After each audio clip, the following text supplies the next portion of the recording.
Warahmatullahi wabarakatuh. Akkam jirtu fayyaa nagaa keeri jirra gaa'ee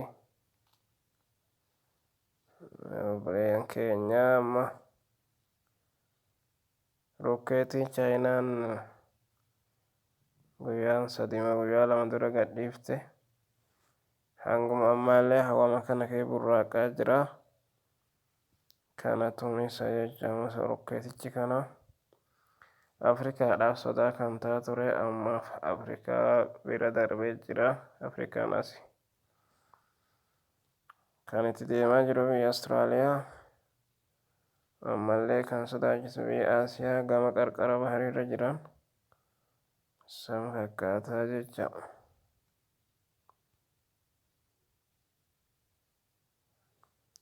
Wanti ajaa'ibatti qophataa qophina jabaa qaba. Hanga asii lafti gadi fagoo taate kanaafuu namaan galu malee baay'ee qophataa jecha.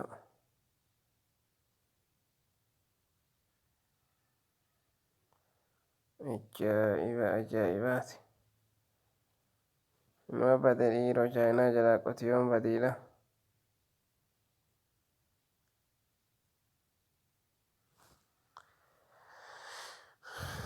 Neetwoorkii xiqqoo dadhabaa ta'e.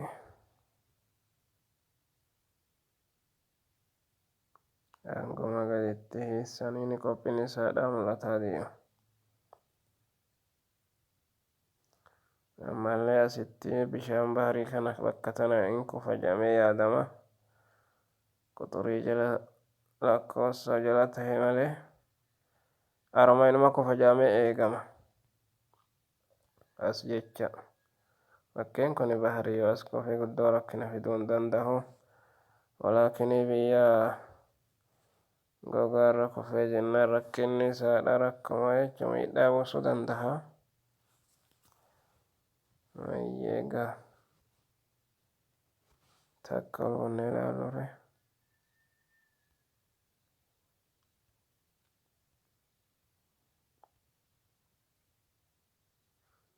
Akkasitti deemaa jira jechuudha.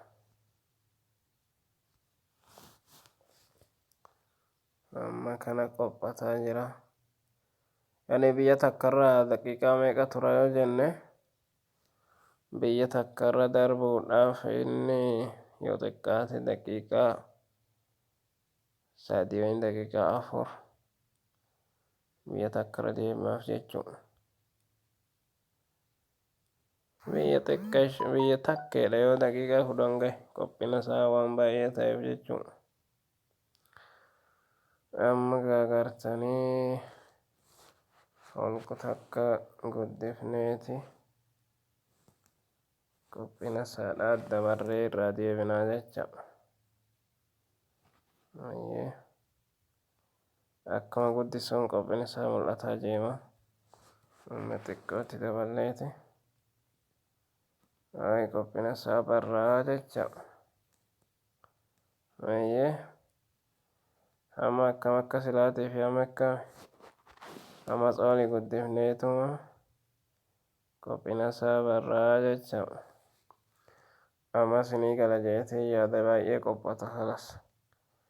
Sila gamtaa addaan fagoo jiruuf deemaa waan jiruun fakkaatu. Rokkeetii chaayinaan gadhiiftee chaayinaa harkaa bade jecha. Ajaja chaayinaa fudhachuu didee kan badee burraaqaa jiru santu kana hanga kana qophataa jira jechuudha. Hanga ammaatti gara lafaa gad deemusa waan takka waan dabaleen qabu kaleessaas hordofaa ture lakkoofsi harka mirgaatti agartan. Kan 420 takka tuqaa 45 jiru kuni kaleessa 420 ture. Wanti gadi gara lafaadhaa hin dabalee jecha hanga ammaatti dalguma deemaa jira. Hin marfata jecha. Dachiin akka killee jirti jennee dachuma ardi matanaa marfatutti jira amma ammaatti gaafa gad deebi'u bakka itti deebi'u hin beeknu. kana fakkaata jecha. Egaa amma gara xiqqeessuu isaatti deebina. Meegaa xiqqeessina hagam takka akka suuta deebi'a jecha waan qophatu fakkaatu yeroo xiqqeessine. Amma guddifnee jirruuf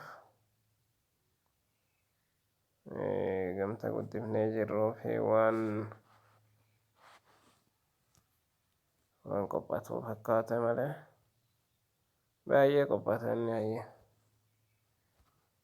Amma ni gartanii. Hagumaan xiqqeessaa deemanii qophiin isaallee irraa xiqqaataa deemaa jecha. Amtaa lafarraa fagoo waan jiruuf wanti baay'ee ol fagoo jira. Kanaafuu ajaja rumuutii chaayinaa jalaa bahee waan jiruuf ofii akka fedhii isaa burraaqaa jira jecha. Biyya Afrikaatiif yaaddoo ta'uun isaan oolummoo. Amma karaa Awustiraaliyaa deemaa jira. Amma kan deemaa jiru karaa biyya Awustiraaliyaati. Agartanii Awustiraaliyaadha. Sarara tanarra deemaa jecha Awustiraaliyaadha. Kan immoo shakkamu asitti dhufuun isaa hin oolu jedhamee shakkama. Hayyee waa'ee Afrikaatti yaaddoo qabamoo hin qabu. Inni kana asigaa Afrikaan deetee bahar kana fixaniiti. Boru waan kufu taate eessa akka kufu hin beekamu garuudha. Sararri isaa kenname hanguma asiiti. Sa'aatii booda itti dabaluun isaanii malaa. Hayyeega nagaan jaasin hin jenna. Hanganumatti nagaan oola. Guyyaa gaarii isiniif haa ta'u.